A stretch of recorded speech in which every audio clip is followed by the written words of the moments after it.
We often take our freedoms for granted. We wake up each day, and the world is much as it was the day before. We can choose what to wear, what to eat, where to go. We can speak our minds, even when you disagree with those in power. We can gather with friends and family without fear. These are the simple, everyday acts that form the foundation of a free life. They might seem small, but they are incredibly precious. They are the result of centuries of struggle, sacrifice, and a shared belief that every individual has inherent worth and deserves to live with dignity. This is the promise of democracy, a system built not just on laws, but on a deep-seated trust in the people. Imagine a world where these choices are taken away, a world where your words are monitored and censored, where your career, your home, and even your safety depend on your loyalty to a single political party or a powerful leader. This is not a work of fiction. For millions of people throughout history and for many living today, this is a stark reality. The loss of freedom is not something that happens overnight, like a sudden storm. It is a slow erosion, a gradual chipping away at the rights and institutions that protect us. It often begins with promises of security, stability, or a return to national greatness. But it ends with the silence of dissent and the concentration of power in the hands of a few. The history of the 20th century is filled with stories of nations that were once on the path to freedom, only to see that path blocked and reversed. These countries had constitutions, elections, and lively public debates. Their citizens believed they were secure in their rights, yet they fell. They succumbed to ideologies that promised a perfect future but delivered a nightmare of control and oppression. They fell to leaders who claimed to speak for the people while systematically dismantling the very institutions that gave the people a voice. Understanding how this happened is not just an academic exercise. It is a vital lesson in self-preservation for every free society. In this journey, we will explore the shocking lessons from history. We will examine the warning signs that appear long before the final collapse. These signs are often subtle at first.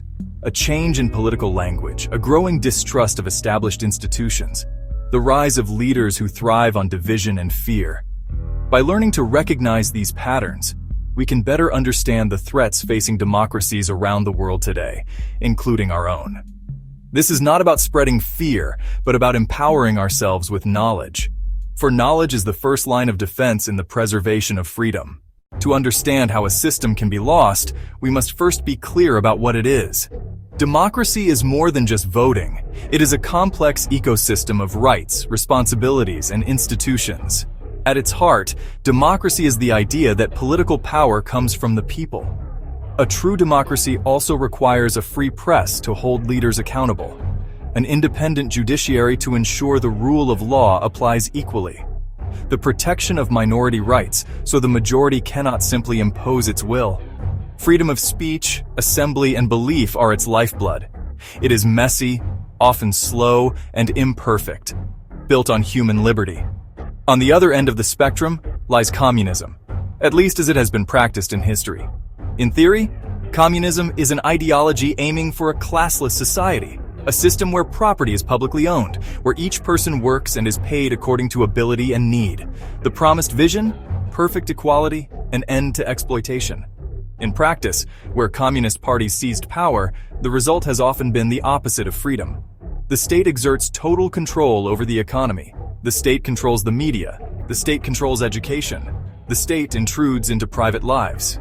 This requires a single, all-powerful party that cannot be challenged. The outcome? Not a workers' paradise, but a totalitarian dictatorship and extinguished individual rights. This brings us to our third term, oligarchy. An oligarchy is rule by a small number of people, power held by a few defined by wealth, or by family ties, or by corporate influence, or by military control. A country can look like a democracy on the surface, elections and institutions, but if a tiny wealthy group controls policy, dictates laws, and selects leaders behind the scenes, it is an oligarchy in practice. Often, modern authoritarian states are not purely communist but oligarchic, a few enriching themselves at the population's expense. These systems are not always separate. They can blend and morph. A democracy can slowly become an oligarchy as wealth concentrates and influence is bought. A communist state often creates a new ruling class, a political oligarchy with privilege denied to ordinary citizens. The lines blur, but the end result for the average person is the same: the loss of their voice, the loss of their agency, the loss of their freedom. The power meant for the many is stolen by the few. Understanding these definitions is crucial as we examine how one system can transform into another. Democracies are most vulnerable when their citizens feel that the system is no longer working for them. One of the first and most common warning signs is, widespread economic anxiety. When large numbers of people are struggling to make ends meet, when they see their jobs disappear, when they feel that their children will have a worse life than they did, their faith in the existing order really begins to waver. This economic discontent often merges with a growing political frustration.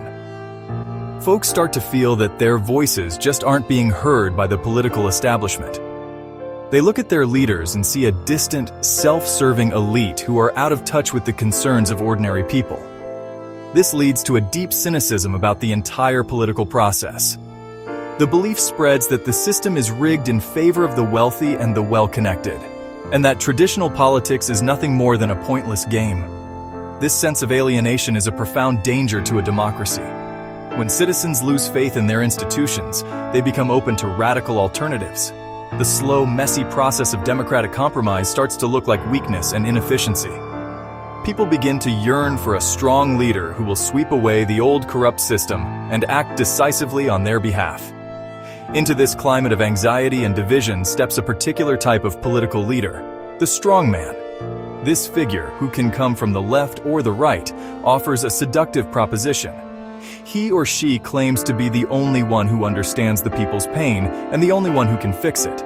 They present themselves as an outsider, uncorrupted by the failed political establishment. Their message is simple, direct, and powerful. They don't offer complex policy solutions. They offer a simple diagnosis.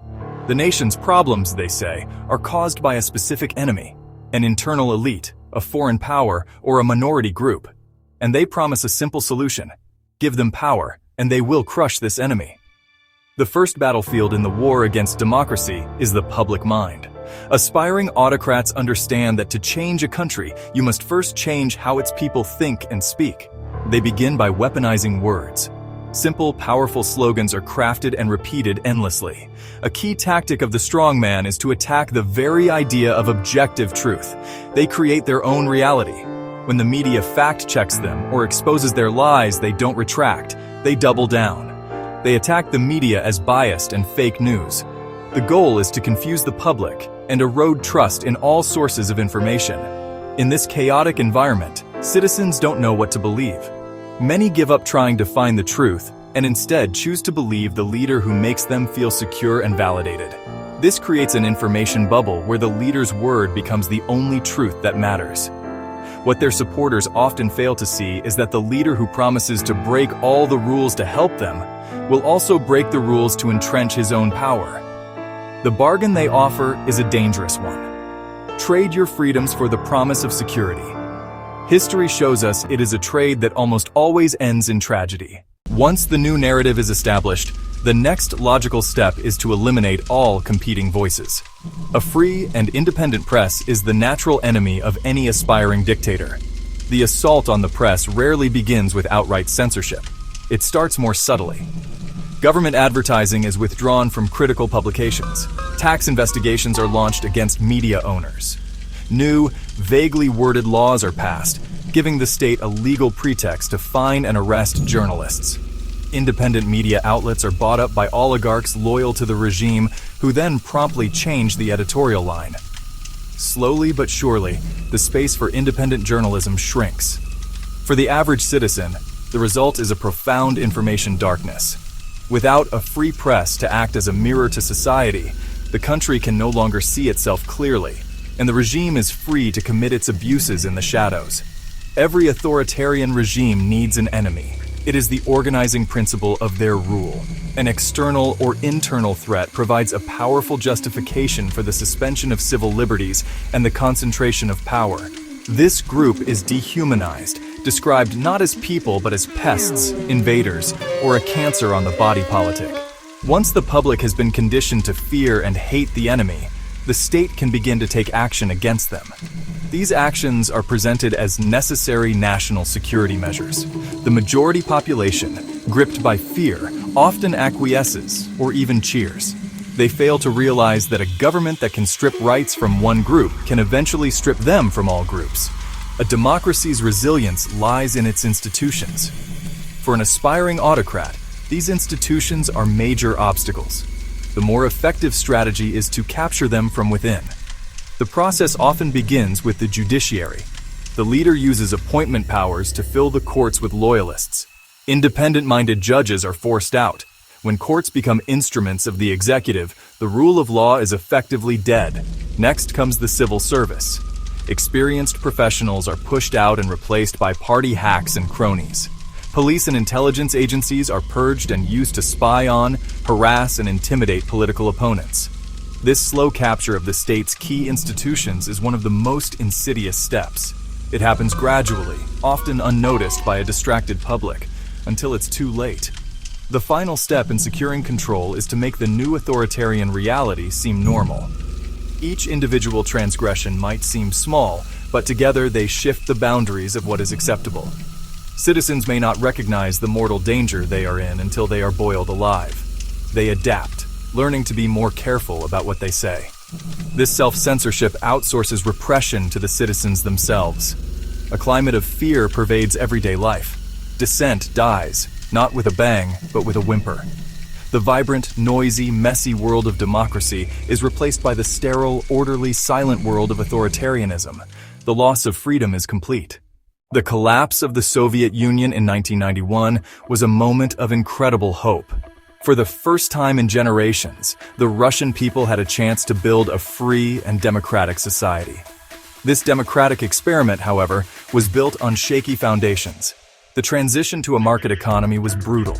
For the average person, democracy became associated with poverty, chaos, and national humiliation.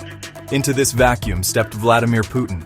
He promised to restore order and rebuild Russia's strength. His first moves were to consolidate power. He systematically dismantled the free press. He went after the powerful oligarchs. What followed was the slow, methodical death of Russian democracy. Russia did not return to communism, but it became a powerful oligarchy, ruled by a new czar and his court of loyal elites, where the immense wealth of the nation served the few, not the many. The story of modern China is different. A brief, hopeful moment for political reform in 1989 was crushed by tanks. The Tiananmen massacre sent a terrifying message. The Chinese Communist Party would not relinquish power. The party then offered a new grand bargain. It promised economic prosperity and a rising standard of living. In return, it demanded complete political obedience. You can get rich, but you cannot challenge our rule. To keep control, the party built an unprecedented system of social control. It perfected censorship. Under Xi Jinping, control grew more absolute, with the party inserting itself into every corner of private life. What was lost was not a past democracy, but the possibility of one. They traded these freedoms for prosperity, only to find that prosperity depends on silent obedience. In 1959, when Fidel Castro and his revolutionaries marched into Havana, they were hailed as liberators. He promised a restoration of the country's democratic constitution and free elections. This democratic dream, however, was quickly betrayed. The vision of a free Cuba was replaced by the reality of a one-party communist dictatorship. Generations grew up where their every word was monitored and their every action was controlled by the state. At the end of the 20th century, Venezuela was one of Latin America's oldest democracies. Widespread anger at a corrupt elite set the stage for Hugo Chavez. His populist message resonated with millions, but he also began attacking democratic institutions. When oil prices were high, spending papered over the cracks. But when oil prices crashed, the system collapsed. Under his successor, Nicolás Maduro, the country fell into a humanitarian crisis. The people lost their democracy, their prosperity, and their hope. These stories, though separated by geography and time, sing a chorus of caution. They are not just tales of the past, they are echoes that resonate deeply in the political climate we inhabit today. The road to authoritarianism is a well-trodden path. It begins with the weaponization of language. It proceeds with a relentless assault on objective truth. It involves the methodical capture of state institutions, turning the instruments of democracy against democracy itself. The final decisive step is the moment when the transfer of power is no longer guaranteed. When a leader refuses to accept defeat, the link between the will of the people and the exercise of power has been severed. It can't happen here.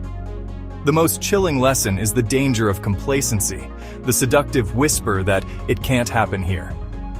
The citizens of Weimar Germany, of democratic Chile, of prosperous Venezuela, all believed their societies were immune. They could not imagine that the familiar world they knew could vanish, yet it did.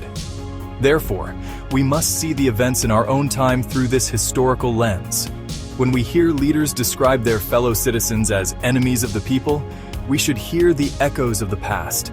History does not offer us a crystal ball, but it provides something far more valuable: a map of the danger zones and a field guide to identifying the predators of liberty.